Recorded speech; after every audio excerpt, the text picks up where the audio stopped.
한준 부항입니다. 네, 그 뒤에 또 소장님 설명이 있으시고 하니까 11시부터 제가 설명이 시작한 걸로 알고 있거든요. 그래서 최대한 좀 빨리 해서 그 뒤에 내용 좀 집중해서 들으실 수 있도록 제가 오늘 이렇게 목차를 준비해왔거든요. 그래서 이 목차 중심으로 이제 간단하게 설명드리면서 제일 사실 궁금하신 것 중에 뭐 한 두 개가 첫째는 22계정 고등 국어 어떻게 될지 이거 궁금해하실 것 같고, 근데 아까 앞에서 아마 박진희 선생님께서 어느 정도 설명하셨을 것 같아서 간단하게만 언급하고요. 그 다음에 이제 제 수업이 어떻게 진행되는지 요거 좀 자세히 설명드리고 저는 내려가도록 하겠습니다. 일단 요 PT 자료와 관련된 거는 지금 동봉되어 있는 자료에 이렇게 생긴 자료 보시면 되고요. 지금 요거 복사돼 있는 거를 제가 이유를 생각해 보니까 제가 PT가 검은색이어가지고 아마 뭘 쓰고 싶을 때 못 쓰실 것 같아서 이렇게 복사하신 것 같거든요. 그래서 만약에 쓰시고 싶으시면은 그 위아래에다가 뭔가를 정리하시면 좋지 않을까 이렇게 이제 생각이 듭니다. 그리고 추가적으로 그 브로셔라고 해야 될까요? 요 전단지 자료도 있으니까요. 요거는 사실 표지보다는 뒤에 제 커리큘럼을 적어놨기 때문에 요거 나중에 참고하시면서 우리 아이가 이런 수업을 들을 수 있겠구나 라고 생각을 해주시면 되겠습니다. 네, 그럼 시작을 해보겠습니다.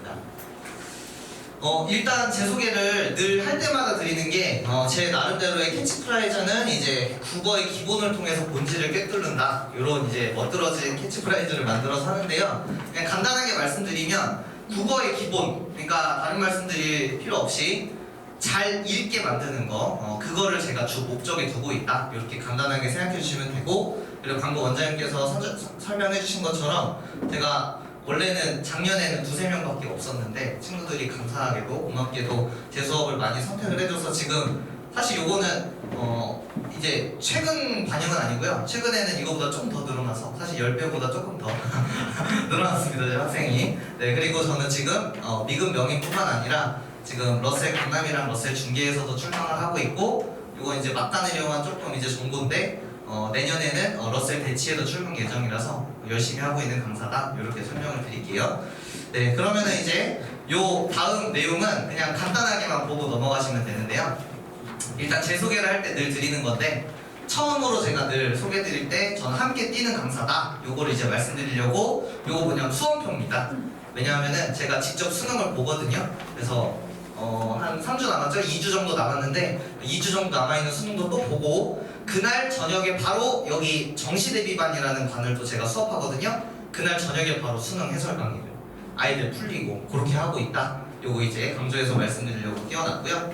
다음으로는 논리적인 강사다. 요거는 그냥 간단하게 말씀드리면 요즘 비문학 지문 같은 거 이제 아이들 푸는 거 한번 이제 가져다가 보시면 와, 이게 국어인가? 이런 생각이 드실 때가 있을 거예요. 그래서 그런 것들을 가르칠 때 어떻게 읽는지 방법을 알려주는 강사여서 이제 논리적인 강사다, 이렇게 제가 넣어봤고요. 그럼에도 불구하고 요즘 그렇다 보니까 국어가 너무 어려워지다 보니까 선생님들 중에 국어 전공자가 아니신 분들이 꽤 있거든요. 저는 아니다 요 강점으로 말씀드리려고 국어 전공을, 학부에서는 국어 국문학과를 나왔고요. 지금 현재 국어 교육 전공을 이제 석사 논문을 거의 끝냈는데 지금 아직 마무리하고 있는 단계여서 이렇게 전공자다까지 말씀드리고, 다음 제일 중요한 22계정 고등국어의 간단한 내용을 설명드리도록 하겠습니다. 다음 보시면 박진희 선생님께서 아마 문학이나 문법 중심으로 설명을 좀 하셨을 것 같아서, 저는 이제 좀 전에 전공자라고 말씀드렸다시피 제 지도 교수님이 22계정에도 참여하시고 하시는 분이거든요. 그래서 이제 그 관련돼서 그러면 교육과정을 만드는 사람들은 어디에 집중을 두고 있느냐, 국어 기준, 그거를 좀 간단하게 집중해 설명드릴 건데요. 일단 지금 현재 15계정 중심으로 2학년 범위에 들어가 있는 것들이 있었습니다. 예를 들면은 독서에서, 다시 말하면 줄글을 읽을 때 이게 고2 범위였는데 지금 현재 기준 고1로 내려오는, 현재 기준이 아니죠, 내년 기준, 이게 고1로 내려오는 상황이 될 거다, 요거를 이제 제가 띄워놓은 거고요. 요게 이제 무슨 말인지 내용적으로는 와닿지 않으실 것 같아서 제가 예시로 내용을 넣은 게 요겁니다. 요거는 작년 수능 제문이고요. 2장 뒤에 있는데 두 장 뒤에 어머님들께서 보실 수 있습니다. 자, 작년 수능 지문입니다. 다시 한번 말씀드리지만, 자, 작년 수능 지문 보시면 우리는 보통 비문학 하면 어떻죠? 하나의 글을 읽고 아이들이 문제 풀 거라고 생각하실 수 있는데요. 우리 한 3년 전부터 벌써 수능이 선택 과목 체제로 바뀔 때 비문학 지문이 이렇게 가지문, 나지문 두 개로 나뉘어서 그 가지문과 나지문의 내용 또는 주제가 어떻게 다른지를 물어보는 문제가 벌써 출제된 지가 3년 정도 됐습니다. 근데 이게 더 앞에 성취기준 내용들을 아마 읽어보시면 아시겠지만 복합적으로, 종합적으로 이런 표현들이 많아요. 다시 말씀드리면 아이들 내년에 시험에 이렇게 두 글을 비교하는 문제 반드시 출제가 될 거기 때문에 이거는 문학이랑 문법 기존에 하던 거랑은 조금 다를 수 있다. 요거 이제 말씀드리고요. 그래서 문제 같은 경우도 작년 수능 12번 지금 여기에 가, 나에 대한 설명으로 적절한 것은 이라는 문제가 어떻죠? 두 글을 비교하는 거겠죠? 그래서 요렇게 출제될 내년 시험 문제의 예상이 요렇게 되어 있다라고 생각을 해주시면 되고요. 뭐 당연히 아시겠지만 수능이 그렇게 출제된다는 거는 학교 시험도 거기에 영향을 받을 수밖에 없기 때문에 요거는 작년 수능이지만 올해도 이렇게 출제될 거고 이건 앞으로도 이 기조가 유지가 될 겁니다. 그래서 아이들이 공부할 때 그럼 이 지문을 공부할 때 어떻게 공부를 해야 될까요? 여기에 써 있는 것처럼 다른 관점과 형식을 생각하면서 읽어야겠죠. 그냥 하나하나 읽는 게 아니라 얘네 둘의 글이 뭐가 다르지? 이런 걸 생각해야 되니까 솔직히 말씀드릴게요. 좀 더 고차원적인 읽기가 될 겁니다. 이거. 그래서 쉽지가 않을 거라서 제가 아까 처음에 재소개 드릴 때 글을 잘 읽는 거 가르친다 말씀드렸잖아요. 그게 기본 전제되지 않으면 이런 문제는 열심히 달달 외워서 해결될 수 있는 게 아니라고 생각해 주시면 되겠습니다. 그래서 이렇게 되고요. 다음으로 매체라는 파트도 있는데요. 요거는 이제 또 두 장 뒤쯤에 있을 텐데 요것도 원래는 현재 기준 고2 범위입니다. 근데 이제 이 매체라는 게 쉽게 말씀드리면 스마트폰 같은 거예요. 다시 말씀드리면 TV 내용 같은 건데 이게 시험에 나온다고? 라는 생각이 드실 수 있어서 요거를 제가 또 예시 문항을 가져왔습니다. 요것도 작년 수능 문제고요. 신기하지 않나요? 아이들 국어 문제에 스마트폰이 딱 들어있습니다. 네. 그러면은 이제 어머님들께서 생각하실 수 있죠. 우리 아이 이거 잘할 텐데 핸드폰 붙잡고 사는데 아니요, 이거 엄청 틀립니다. 왜냐면은 스마트폰이라는 매체의 그래서 특성이 뭐죠? 라고 물어봤을 때 아이들 대답 못하거든요. 가장 대표적으로는 여기에는 글만 쓸 수 있는 게 아니라 어떻죠? 영상, 그 다음에 뭐 이미지 이런 거 다 쓸 수 있죠. 지금 여기도 보면은 진아라는 친구가 고양이 이모티콘 띄운 거 보이시죠? 요런 게 문제에 나오거든요. 근데 이게 원래 고2 범위였어요. 현재 기준. 근데 내년부터는 고1로 내려옵니다. 그리고 시험에 출제가 될 거기 때문에 이런 매체의 특성들도 아이들이 공부를 해둬야 되는 게 내년 22 개정의 특성이니까 이렇게 생각을 해주시면 되겠다라고 간단하게 말씀드릴게요. 그리고 이제 나머지는 아마도 박진 선생님께서 설명하셨을 겁니다. 문학이 어떻게 바뀌었는지. 사실 문학 크게 바뀌지 않았다고 하시지 않았을까요? 네, 크게 바뀌지 않았습니다. 그래서 보시면 되고요. 그 대신에 이제 그 다음에 나오는 이 예문들은 제가 수업 때 사용하는 제 교재들입니다. 그래서 요건 나름의 막강 홍보로서 넣어놓은 거니까 한번 읽어봐 주시면 되고요. 저는 이제 각 갈래별로 이런 특성이 있다는 걸 아이들한테 다 가르치는 편이고, 문학 역사도 이것도 거의 유지입니다. 거의 그대로기 때문에 문학에 대한 역사, 이것도 제가 이렇게 고대가요란 뭔지, 뭐 고려가요란 뭔지 이런 것들 다 예비 고등 수업에서 다룬다라고 생각해 주시면 되겠습니다. 그리고 이제 다음은 문법인데요. 문법은 사실은 좀 재밌는 부분이 있습니다. 뭐가 재밌냐면 안 바뀌었는데요. 바뀌었습니다. 네, 요게 이제 국어의 역설법이라고 표현할 수 있는데 왜 안 바뀌었는데 바뀌었느냐? 안 바뀌었어요. 내용은. 근데 바뀌었습니다. 순서가. 네, 그래서 그 정도만 생각해 주시면 되는데요. 자, 요거는 제가 화면에 띄워놓은 것 중심으로 설명을 드리겠습니다. 요게 이제 천재 이성영 교과서라는 교과서의 목차인데요. 지금 이거는 2015 개정입니다. 2015 개정 기준 1학기 때는요, 음운의 변동과 한글 맞춤법을 배웁니다.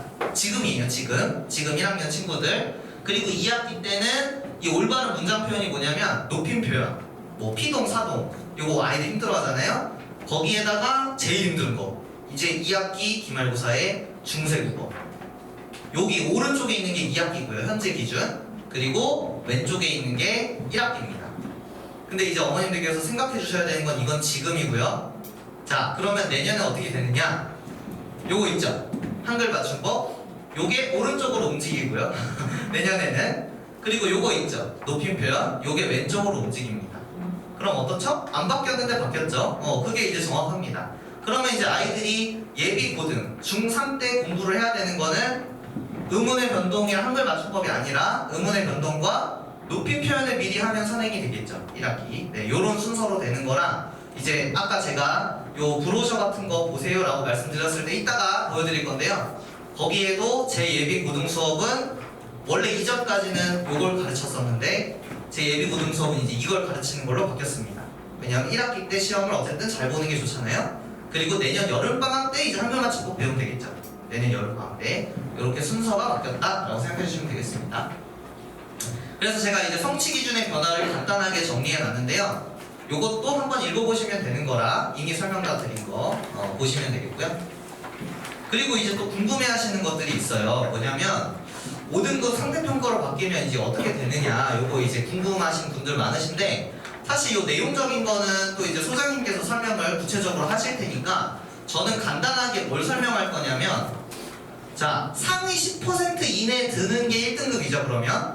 그러면 다시 말씀드리면 현재 기준은 11% 이내에 들면 2등급이니까 왠지 1등급? 뭐 어려울 거 없는데? 라고 생각을 하실 수도 있어요. 자, 그래서 제가 여기에 늘 강조하는 말씀인데 상위 10%는 놀랍게도 반에서 3등 이내다. 제가 늘 이렇게 얘기를 하거든요. 반에서 3등이라는 게 쉽지 않습니다.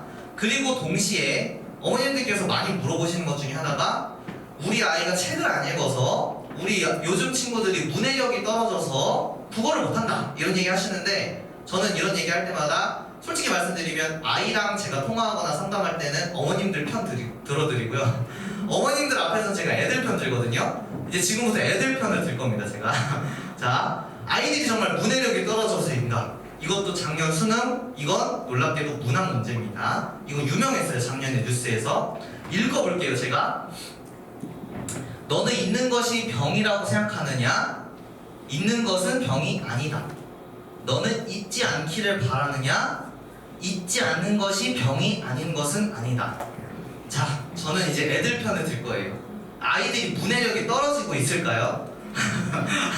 네. 근데 늘 말씀드리지만 이거를 수능이라는 아침 8시 40분에 그 긴장되는 상황 속에서 제한되는 80분 시간 내에 풀어내는 우리 아이들이 정말 대단하지 않나요? 그렇기 때문에 국어라는 것은, 그리고 근데 이런 걸 풀어내는 애들이 반 3등이에요.